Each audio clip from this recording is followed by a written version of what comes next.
நலத்தையும் மேம்படுத்தும் உடல் செயல்பாடுகளின் பயிற்சி தொகுப்பாகும்.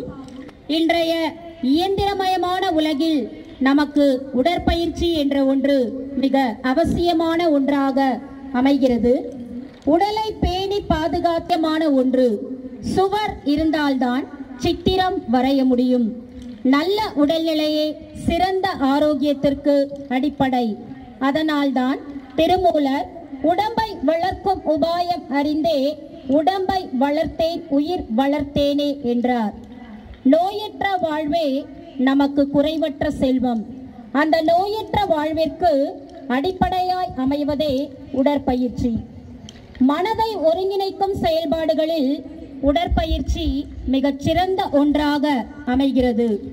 டம்பெல்ஸ் எனப்படும் இவ்வுடற்பயிற்சியானது நாம் வீட்டிலேயே இருந்து செய்யக்கூடிய எளிமையான உடற்பயிற்சிகளில் ஒன்றாக அமைகிறது.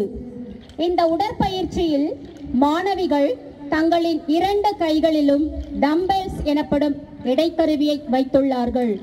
பொதுவாகவே கூட்டு உடற்பயிற்சி என்பது ஒரு இயக்கத்தை செய்ய ஒரே நேரத்தில் பல தசைக்குழுக்களை பயன்படுத்துவதாகும்.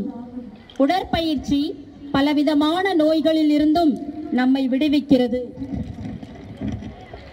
இந்த டம்பெல்ஸ் எனப்படும் கருவியை நாம் 2 கைகளாலும் மேலே உயர்த்துதல் மற்றும் கீழே இறக்குதல் மூலம் நம் உடலில் இரத்த சுழற்சி சீராகிறது.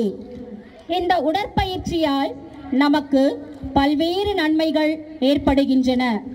தசைகளுக்கு ஒரு தூண்டுதலை வழங்குவதன் மூலம் தசை வலிமையை அதிகரிக்க இது உதவுகிறது. தசைகளின் முழு ஈடுபாட்டின் மூலம் நம் உடலில் சமநிலை மற்றும் நிலைத்த தன்மை ஏற்படுகிறது.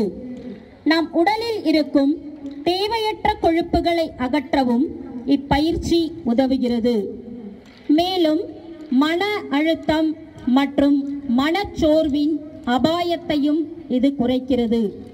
வளர்சிதை மாற்ற சீரமைப்பிற்கும் எலும்புகளின் அடர்த்தியை மேம்படுத்துவதற்கும் இப்பயிற்சி உதவுகிறது. மூட்டு வலி மற்றும் முதுகு வலியை குறைக்கவும் இப்பயிற்சி உதவுகிறது. இவ்வுடற்பயிற்சி வலிமை பயிற்சி என்றும் மற்றொரு பெயரால் அழைக்கப்படுகிறது.